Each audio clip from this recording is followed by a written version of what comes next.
Hello friends and greetings for the day. Welcome back to another tutorial on ISTQB Advanced Level Test Management Certification. We are in Chapter 1 talking about managing the test activities and shall be getting started with the new segment that is 1.3 Risk-Based Testing.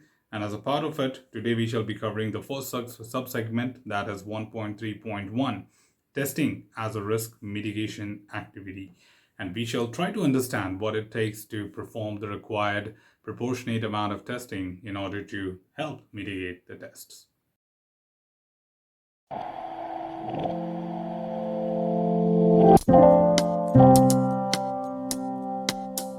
As a part of our fundamental of testing, we have already covered the entire process of risk-based testing. We have introduced to you what is risk, what is product risk, what is project risk, what are the different phases of the life cycle. Here in this particular syllabus, we'll be mainly concentrating on what it takes for the test manager to do the effective planning to contribute to the risk-based testing and how exactly testing can be defined in a proportionate way to conduct the required amount of effective measures in order to help mitigate the risk. At the same time, these mitigation actions should also be effective, right? So indeed, it's just not that we conduct some testing, we conduct it proportionate to that of the level of risk.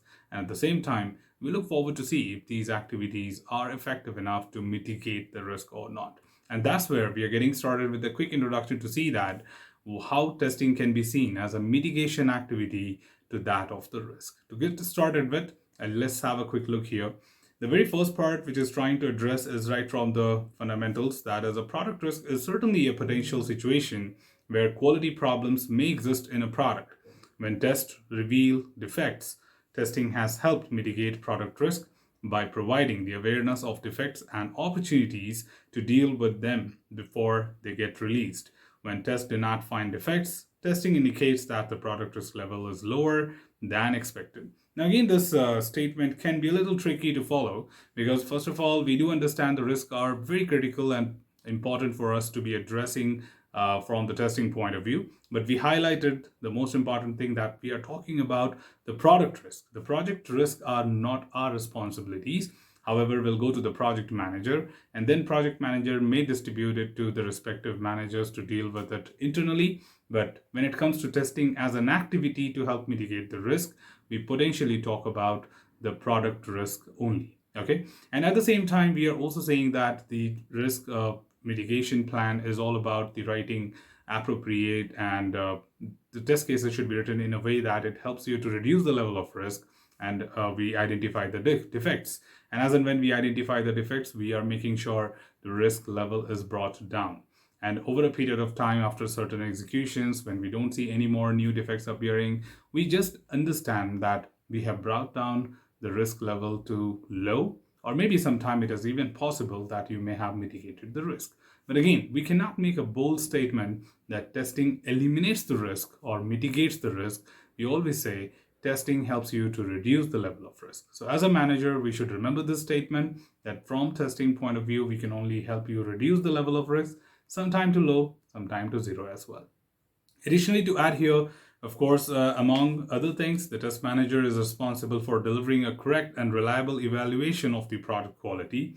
This requires an active involvement in project risk management with a focus on project risk related to quality assurance, which example can be like ambiguous requirements that lead to major issues in late validation, insufficient test environments, obstructing test execution, etc.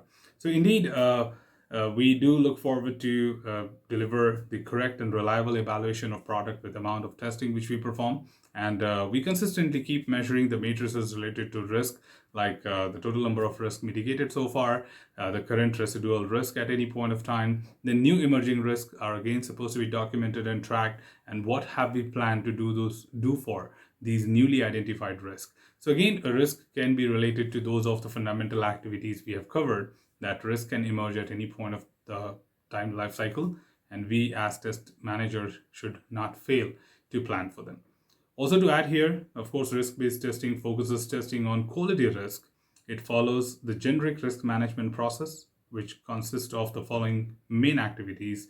That is, risk analysis includes the risk identification and risk assessment, whereas risk control consist of risk monitoring and risk mitigation. Now again, these main activities are logically organized in a sequential order, but they can even overlap. So they are pretty much covered in our foundation, so we know what exactly they stand for and how exactly these activities are being conducted. However, we'll just be reiterating once in our next segments, so stay tuned for that. Further to add here, of course, we are also adding to focus testing on quality risk. The quality risk must be identified and assessed. To be most effective, risk analysis should include diverse stakeholder. Being a principal stakeholder of quality risk analysis, the test manager should understand and monitor these activities and be able to moderate them. Indeed, our contribution plays a very vital role in the risk identification and assessment process. It's not that a test manager should just be an active participant. Sometimes it might be required to bring the value up by being moderator or facilitator of these entire event. Sometimes the testing team is seen as a quality-oriented guy to see that how exactly we can add value to these processes. And that's where the test manager should take the ownership and play that vital role of initiating, organizing, and even actively participating in terms of making this event successful.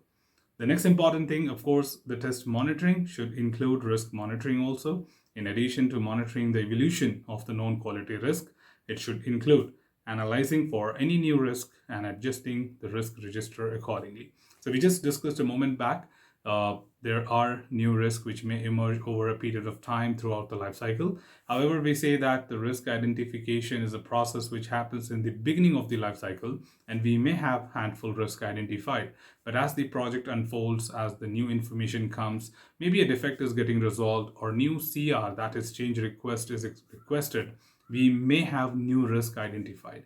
So the test manager should consistently keep an eye on these new emerging risks and look forward to plan for them as well. And keep updating the register. Register here means the list of all the risks which we have at any point of time, and make sure that they are consistently monitored for their current status, which will further guide us at what remaining activities to be performed. The last and final thing here to talk about is the test manager is one of several people who drive the mitigation of quality risk. Risk mitigation is distributed over several test activities. For example, the result of quality risk analysis are used in test planning to focus the testing on the correct areas using the correct techniques. In test analysis, risk level guide the selection of the test conditions to be covered. And similarly, in test execution, risk-based prioritization governs the sequence of test execution. So it's not that the analysis or identification of risk would only guide you to do better planning.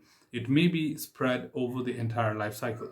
And this information, what we gather from the risk analysis, will be guiding all our activities thereafter, like how to effectively plan, what proportionate amount of testing to be done, what techniques to be used, same way what conditions to be identified to particularly test in order to mitigate the known risk, and same way the prioritization for the test execution can also be driven by the given risk identified. So point being made is a test manager should look forward to parallelly keep checking at every single stage that how the risks are being addressed from different activities of testing. And that's pretty much what we have from this particular tutorial. So that's all from this particular tutorial, team. Should you have anything else, feel free to comment below. I'm always there to address your queries and answer them well. Till then, keep learning, keep exploring, keep understanding the context. Thanks for watching the video, team, and happy learning.